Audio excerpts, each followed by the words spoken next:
about to hear is true. Only the names have been changed to protect the innocent. Fatima Cigarettes. Best of all long cigarettes brings you Dragnet.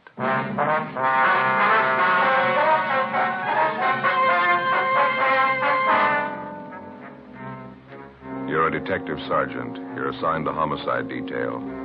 A wealthy society woman in your city vanishes. 2 months pass before her disappearance is reported to the police. There's suspicion of foul play. Your job? Investigate. Webster's Dictionary. Definition of the word compare. Compare. Examine for purpose of discovering resemblance or difference. Now, let's compare Fatima with any other king-size cigarette. The resemblance. Fatimas are the same length as other king-size cigarettes, 85 millimeters. Fatima has the same circumference, 1 1/64 inches around. And Fatima filters the smoke exactly the same long distance as other king-size cigarettes. The difference.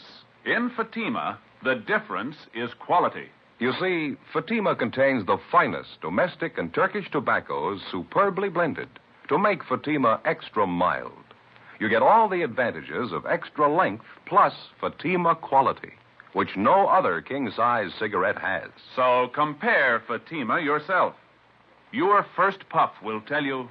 Ah, that's different. Yes, in Fatima, the difference is quality. Buy Fatima. Best of all long cigarettes.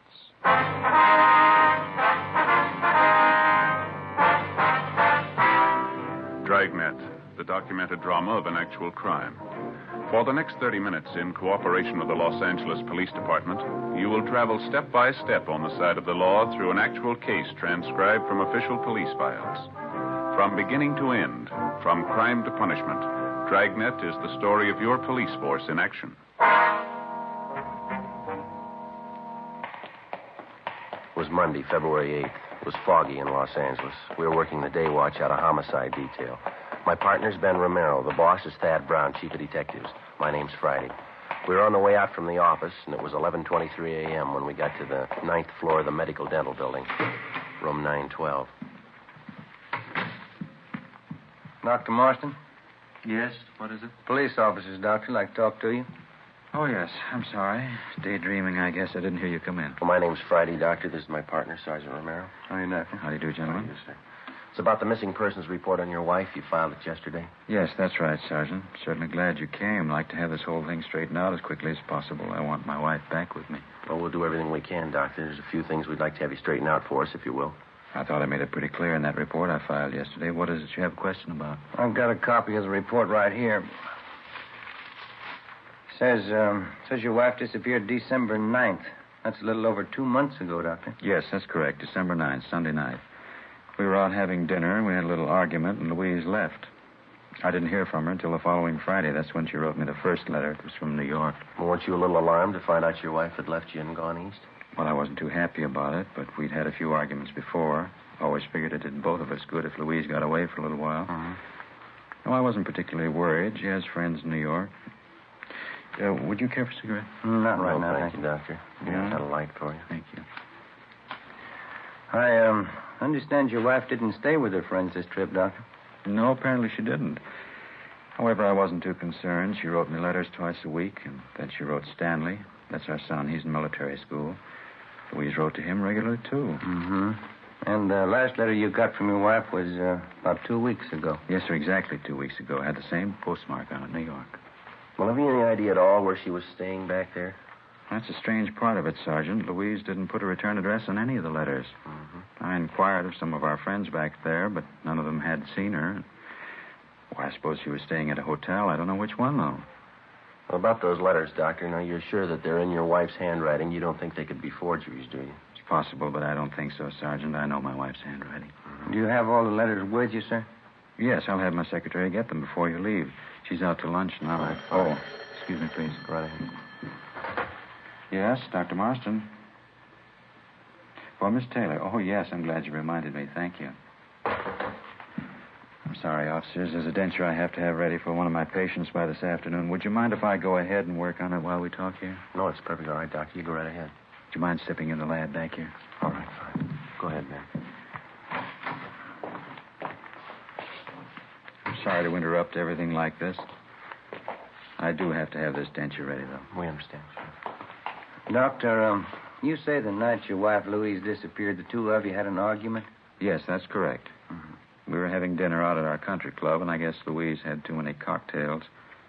She gets in a nasty mood when she drinks too much. I asked her to stop drinking. She flared up and walked out of the place. Mm-hmm. Did anyone besides yourself see her leave? Oh, yes, 2 or 3 couples, friends of ours. When I found out Louise had gone off to New York, I thought, well, it was her way of teaching me a lesson.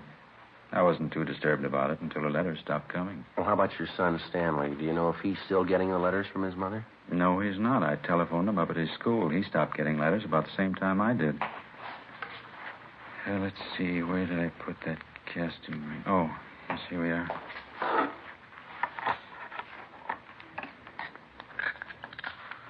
Then, as far as you know, Doctor, no one at all has actually seen your wife since that night at the country club when she walked out and left you.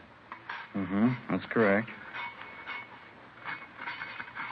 As I say, if I hadn't been getting those letters from her every week from New York, I would have called the police in long ago. Would you excuse me, please? Oh, yeah. Quite a bit of oxide in this gold crown I've cast here. A little bit of acid should take care of that. Mm-hmm.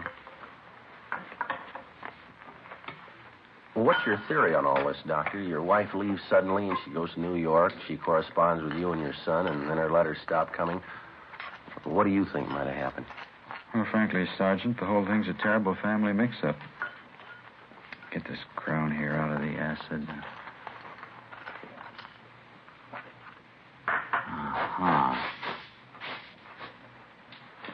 Well, how do you mean, Doctor, a family mix-up?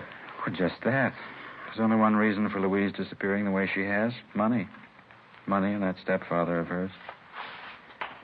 Say, would you switch on that small motor there, Sergeant? I've got to polish up this crown and get it in shape. Oh, yeah. Sure. Thank you. Well, what do you mean, Doctor? How does your wife's stepfather fit into all this? Money mad. It's about the size of it. I don't know if you're aware of it, but my wife, Louise, was left a considerable amount of money by her aunt. Uh-huh. Well, it was a fortune, as a matter of fact. Louise's stepfather has always been trying to get his hands on it. Excuse me again. Sure, go ahead.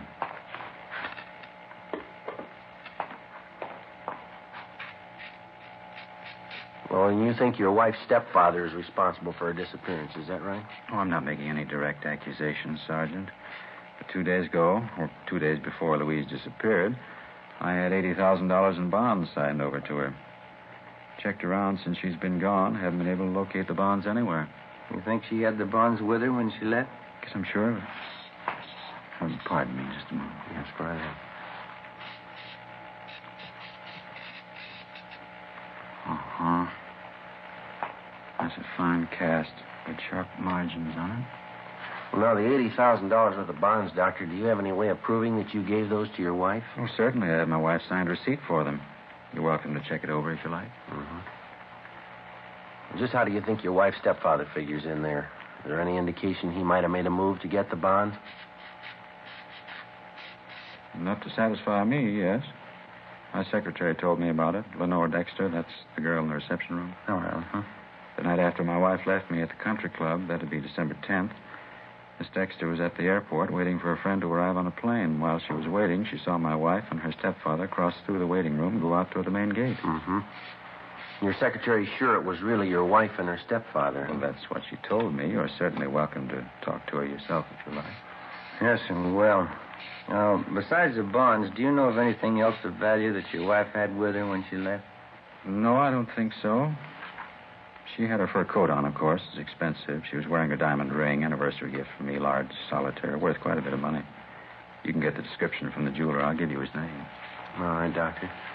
Your wife's stepfather, we'd like to have his name and address, too. Surely. I'll have my secretary check on both of them right now. All right, fine.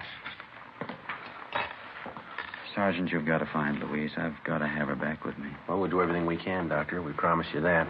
I know my wife wouldn't stay away of her own free will, not this long, not at a time like this. How do you mean, sir? Well, let me show you.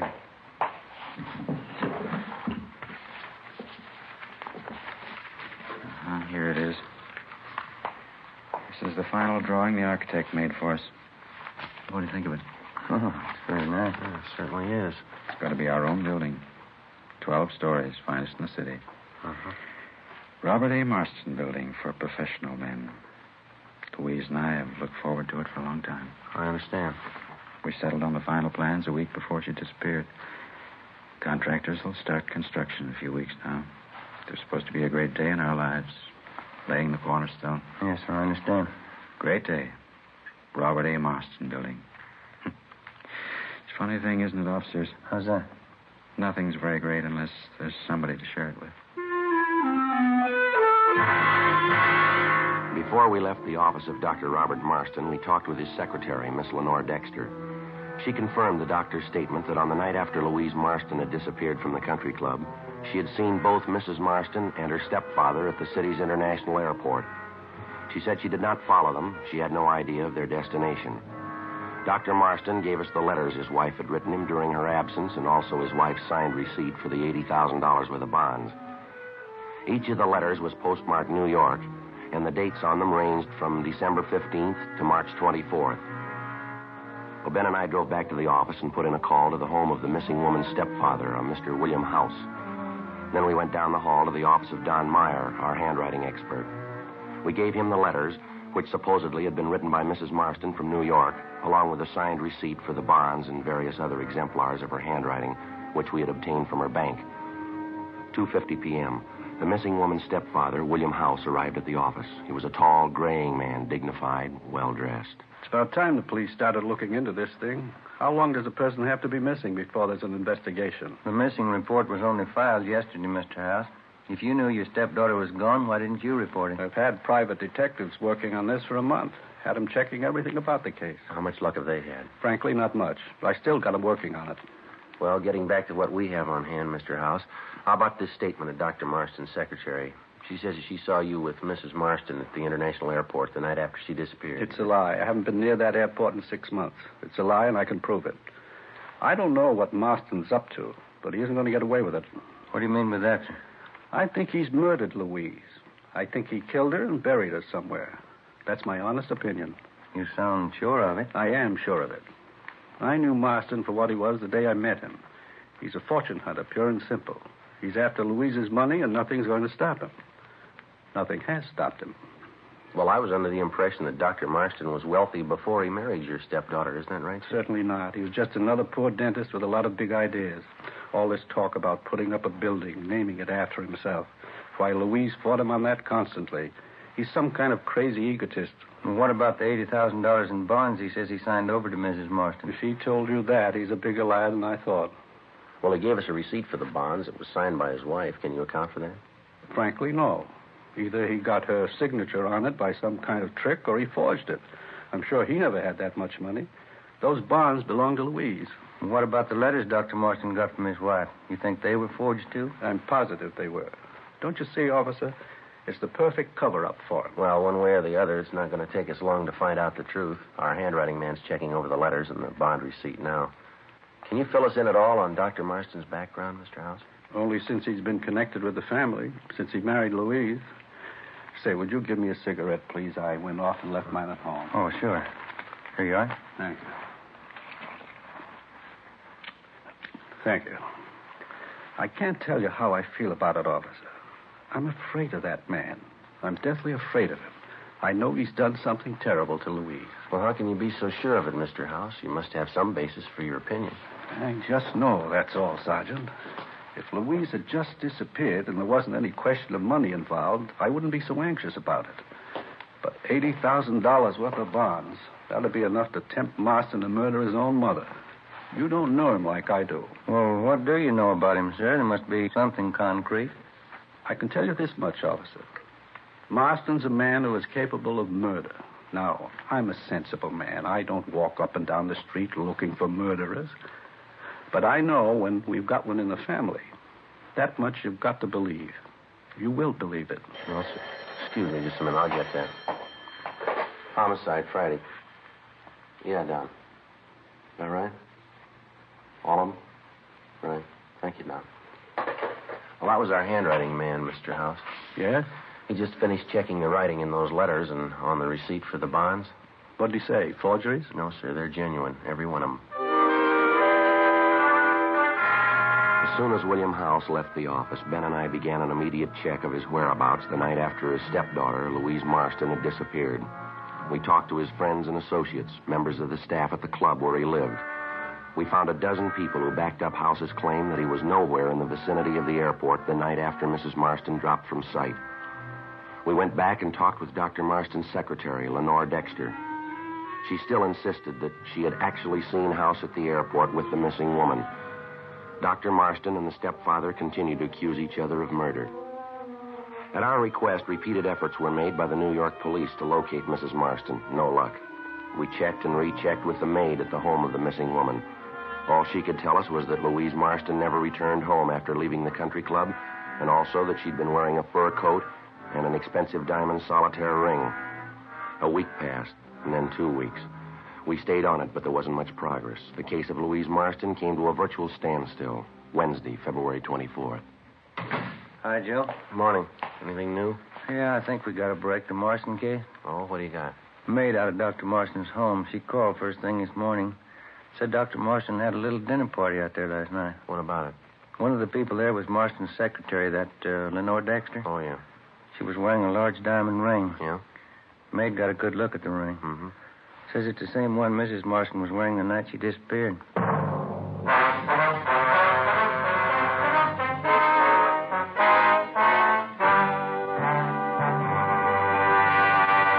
You are listening to Dragnet, authentic cases from official police files. Now, let's look at our Fatima files. Listed under B.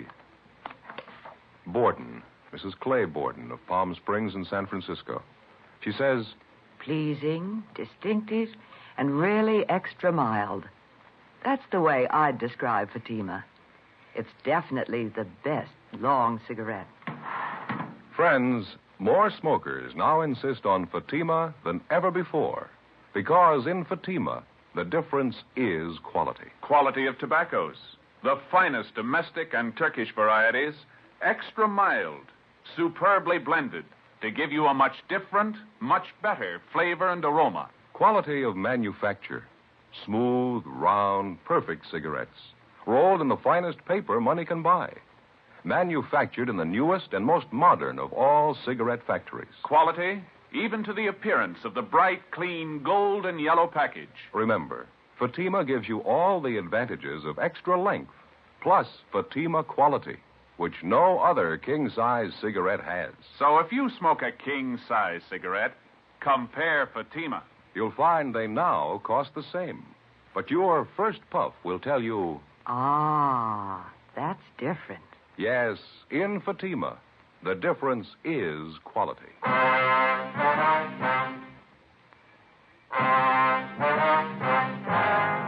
Wednesday, February 24th, 9:15 a.m. Ben and I drove out to the home of Dr. Robert Marston and talked to the maid. She told us that on the previous evening, the doctor had had a small dinner party and that one of the guests was the doctor's secretary, Lenore Dexter. The maid told us that she'd gotten a close look at the diamond ring that Miss Dexter was wearing and that she was sure it was the same ring that the doctor's wife, Louise Marston, had been wearing the night she disappeared. 10:20 a.m. We left the Marston house and headed downtown to the doctor's office in the medical dental building. The office was closed and locked. We got back in the car and drove out Sunset Boulevard to Lenore Dexter's home address. We found the secretary having breakfast alone in her two-room apartment. She explained that on Wednesdays, the doctor never opened his office before noon. We questioned her about the dinner party at the doctor's home the night before. We asked her about the diamond ring that she wore at the party. She became confused and hesitant. Well, what about it, Miss Dexter? Was that your diamond ring you were wearing at the dinner party? No, Sergeant, it wasn't. I guess it belongs to Dr. Marston, either him or his wife. Well, did he give it to you as a present? No. You see, I guess the doctor had a few cocktails before dinner. Maybe one too many. He went upstairs and came down with the ring. He insisted I wear it. He was very insistent. Uh-huh. I didn't want to make a scene, so I put the ring on. I gave it back to the doctor just before we left the house. My boyfriend was with me at the party. We had a terrible argument over it. He's very jealous. Tell me, Miss Dexter, did Dr. Marston have any special reason for wanting you to wear the ring? No, he just said he liked me and that I was pretty and I ought to have pretty things. My boyfriend didn't like him at all. Well, had you ever seen that particular diamond ring, Miss Dexter? I mean, before last night? Well, I don't know, Sergeant. I think so. I'm not sure. Well, where do you think you saw the ring before? Mrs. Marston. I think I saw her wearing it once. Was she wearing it the night you were supposed to have seen her at the airport? I don't know what you mean. I didn't notice the ring, but I saw Mrs. Marston at the airport. I'd like to have you think this thing out for yourself, Miss Dexter. Mrs. Marston's been gone for almost 3 months now, and there's a strong possibility that she might have been murdered. You can make up your own mind about it, miss. If you're not involved in that disappearance, I'd advise you to tell us the truth. It might save you a lot of trouble. Miss Dexter? You mean about my seeing Mr. House at the airport with the doctor's wife the night after she disappeared? Yes, ma'am, that's right. You sure that's the truth? I didn't want to get involved, Sergeant. I didn't want any part of it. You mean you didn't see Mrs. Marston and her stepfather at the airport that night, that you made it all up? I didn't make it up, Sergeant. I swear I didn't. He told me what to say. He said to do it as a favor for him. Who's that, miss? Dr. Marston. We continued to question the secretary, Lenore Dexter. She confessed that Dr. Marston had directed her to tell the story about seeing Louise Marston and her stepfather, William House, at the international airport. It was all a complete lie. She said that Marston had explained that the whole thing was just a practical joke, that it didn't mean anything. When Mrs. Marston was officially reported missing, she thought of going to the police, but Marston had frightened her out of taking any such action. The only other suspicious thing she could recall about Mrs. Marston's disappearance was a conversation between the doctor and his architect, Mr. Harold Whitmore. He was the architect who had planned and designed the projected Robert A. Marston building for professional men. Well, the secretary told us the doctor's conversation with the architect had taken place about a month before Mrs. Marston's disappearance, and that she'd heard the doctor mention to the architect something about New York and a packet of letters. Lenore Dexter was taken downtown, where she gave us a complete signed statement. Ben and I got in the car and drove to the offices of architect Harold Whitmore over on South Hope Street. He was a tall, florid-faced man, very cooperative. Yeah, I remember that conversation with Dr. Marston. He gave me a bunch of letters, at least a couple of dozen anyway. They were addressed to the doctor and his little boy Stanley. What do you want you to do with the letters, Mr. Whitmore? He asked me if I had any friends in New York, and I said I did. Then he said he was playing some kind of practical joke on his wife and son. He gave me the letters and asked me if I'd send them to a friend in New York and have him mail them back one at a time. You agreed to do that? Yeah, that's right. The letters were all sealed and stamped, all in order, the way they were supposed to be mailed. I just sent them back to this friend of mine, Bob Rogers, in New York, and forgot all about it. Mm-hmm. Mr. Whitmore, how long have you known Dr. Marston? Very long? No, not too long, only in a business way. He wants to put up this office building of his, and I'm handling the job for him. He's sure nuts on the subject. Can't wait till we start construction on the job. I think his life depended on it. You know much about his personal life? Where'd you first meet him? Let's see, I think it was around October of last year. He and Mrs. Marston were building a summer place down at Malibu, and I helped out with the plans. The doctor was always hanging around there, helping out with the work whenever he could. Uh-huh. And that's the only previous contact that you had with him, huh? And that's about all, yeah, building the beach house. Dr. Marston thought he had some new ideas about building a new type basement in the place. That's so? Yeah, not a bad job on a cellar for an amateur. Used enough cement on it to sink a battleship. No, just a second, Mr. Whitmore. Did Dr. Marston cement in the basement while the house was being built? Is that... No, about a couple of months later, around the middle of December, I think. Do you remember the date exactly when he did the cement work? Not exactly. It was about the 12th or 13th of December, I think. Mm-hmm. Yeah, right after his wife disappeared. Wednesday, February 24th, 1:30 p.m. Ben and I picked up Dr. Robert Marston and brought him downtown to the office. We questioned him for an hour and informed him of the evidence against him. Despite the statement of architect Harold Whitmore, the doctor insisted he was innocent of any crime connected with the disappearance of his wife. We contacted the New York Police Department and asked them to check on architect Whitmore's friend, Robert E. Rogers. A special detail of men was dispatched to the summer home at Malibu to see what they could find. Half an hour later, Dr. Robert Marston was placed in a car, and Ben and I drove him to the Malibu home. We continued questioning him during the drive, but he refused to make a statement of any kind. On our arrival at the beach cottage, we found Marston's young son, Stanley, together with a maid and the family butler. We took Dr. Marston downstairs to the basement. The men had a large section of the cement flooring ripped up. They were digging. In the room up above, we could hear young Stanley Marston playing on a toy harmonica.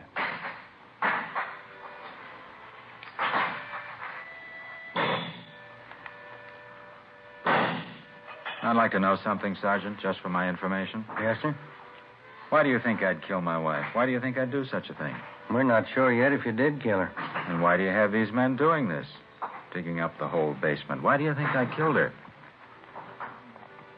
You won't find anything. You might as well tell them to stop now. They won't find anything.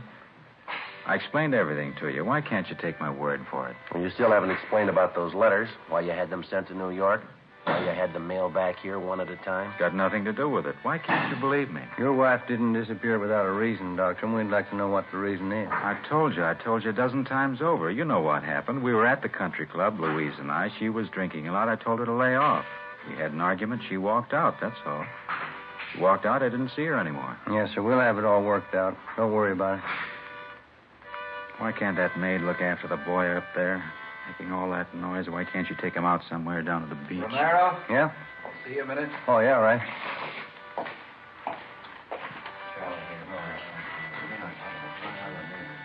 Sergeant, what do you want me to say? What's that? They've found her. You know that. Louise, right where I buried her. What do you want me to say? Well, that's up to you. Guess you wouldn't understand, would you, Sergeant? The only thing I ever wanted in my life. She wouldn't let me have it. The building. Robert A. Marston building. For professional men. You mean your wife wouldn't give you the money for it? That's why you quarreled, is that it? I tried to tell her. It was one fight after another. She didn't know how much it meant to me. And that's why you killed her, huh? I followed her outside the country club that night. Drove her to my office. She was pretty drunk. Mm-hmm. We pretended she was on a trip to New York. I had her write the letters. Had her sign the receipt for the bonds. Wasn't hard to do. How'd you kill her? Put my hands around her throat. Didn't stop until she was dead. Joe? Yeah, man. They found her. You ready to go, Doctor? All right. It was a dream of a lifetime, Sergeant. I almost had it. The Robert A. Marston building. Finest in the city. Yeah. You want to come upstairs, Doctor? We'll get your coat. You'll try to understand, won't you? I wanted something that'd last. My own building. My name on it. Something you'd remember. Yeah. That's the reason I killed Louise. She didn't want me to have it. My own building. Something that would last. Make the people remember. Well, you made it, Doctor. Why worry? What? You don't need a building. I'll remember you.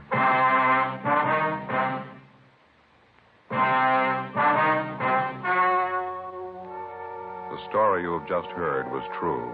Only the names were changed to protect the innocent. On June 3rd, trial was held in Superior Court, Department 87, City and County of Los Angeles, State of California. In a moment, the results of that trial. And now here is our star, Jack Webb. Thank you. Friends, our latest sales figures indicate that Fatima is undoubtedly the fastest-growing long cigarette in the country. And I'm sure you'll agree that there must be a sound reason for Fatima's ever-increasing popularity. Well, to my way of thinking, that reason can be summed up in just two words. Fatima quality. You'll spot it instantly. Fatima gives you all the advantages of extra length plus Fatima quality, which no other king-size cigarette has. So tomorrow, buy a pack of Fatimas and prove to yourself that the difference is quality.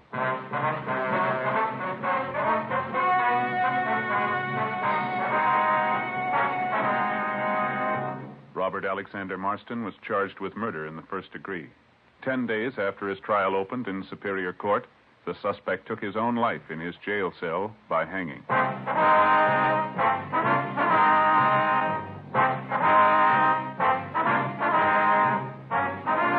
You have just heard Dragnet, a series of authentic cases from official files. Technical advice comes from the Office of Chief of Police W.H. Parker, Los Angeles Police Department.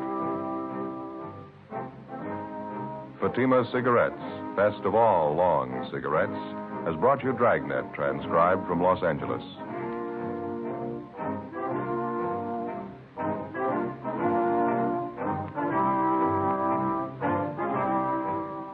Stay tuned for Counter Spy next over most NBC stations.